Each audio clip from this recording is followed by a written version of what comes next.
Hi friends, welcome to our channel real singer Ben. இன்றைக்கி வந்து பார்த்திங்கன்னா ஹெட் டவுன் பொசிஷன், அதாவது குழந்தை வந்து எப்போ தலையில் திரும்பும் அப்படின்னு சொல்லி நிறைய சப்ஸ்கிரைபர் கேட்டிருந்தாங்க.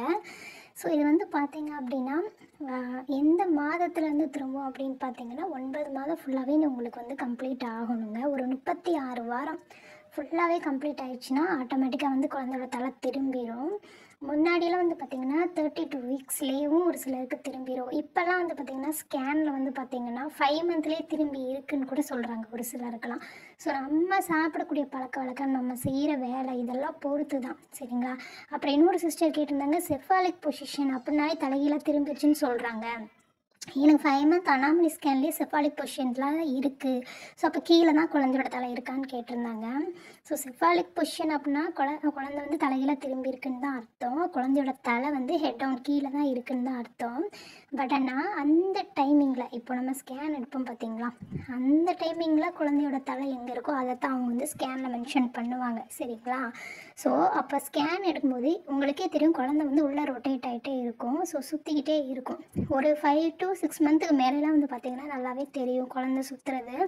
ஸோ அப்போ ஸ்கேன் எடுக்கிற அந்த டைமிங்கில் குழந்தையோட தலை கீழே இருந்தால் அவங்க செஃபாலிக் பொசிஷன் தான் போடுவாங்க, சரிங்களா? ஸோ அதனால் வந்து அப்பயே தலை கீழே வந்துருச்சா அப்படின்லாம் ஒரு சிஸ்டர் கேட்டிருந்தாங்க. நான் அப்படிலாம் கிடையாதுங்க. ஸோ அந்த குழந்தை வந்து ரொட்டேட் ஆகிட்டே இருக்கும், சரிங்களா? ஸோ மேக்ஸிமம் எப்போ ஸ்டாண்டர்டாக உங்களுக்கு கீழே வரும் அப்படின்னா உங்களுக்கே தெரியும். 2 இடுப்பெலும்புக்கு கீழே குழந்தையோட தலை வந்துருச்சுனாலுமே ஆட்டோமேட்டிக்காக நம்ம கை வச்சு பார்த்தாலே தெரியும். ஸோ இப்போ வந்து பார்த்திங்கன்னா 36 வாரம் முடிஞ்சிச்சு அப்படின்னா எப்போ வேணாலும் குழந்தையோட தலை கீழே வரலாம், சரிங்களா? கீழே வந்து 2 இடுப்பளவு கிளையில் கிச்சனு செட் ஆயிரும். ஒரு சிலருக்கு ஒரு சிலருக்கு டெலிவரி பெயின் வர்ற வரைக்குமே குழந்தையோட தலை கீழே வராது. இப்போ டெலிவரி பெயின் இப்போ வரப்போகுது, குழந்தை பிறக்க போகுதுன்னா அதுக்கு ஒரு 1 ஹவருக்கு 5 மினிட்ஸ்க்கு முன்னாடி கூட குழந்தையோட தலை கீழே வரலாம் உங்களுக்கு. எல்லாருக்குமே 36 வாரம் முடிஞ்சோடனே வந்துருமா அப்படின்னு கேட்டிங்கனாலும் கிடையாது, சரிங்களா? ஒவ்வொருத்தவங்களுடைய உடம்பை பொறுத்து அவங்களுடைய சாப்பிடக்கூடிய உணவு பழக்க வழக்கங்கள் இதெல்லாம் பொறுத்து மாறும்.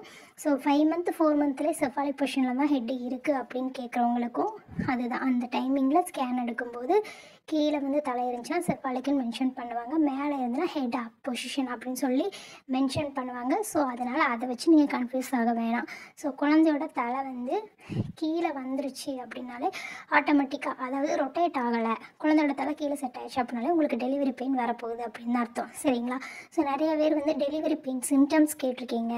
ஸோ நிறைய டவுட்ஸ் கேட்டிருக்கீங்க. ஒவ்வொன்றுக்கும் அடுத்தடுத்த வீடியோஸில் நம்ம வந்து ஆன்சர்ஸ் பார்த்துடலாம்.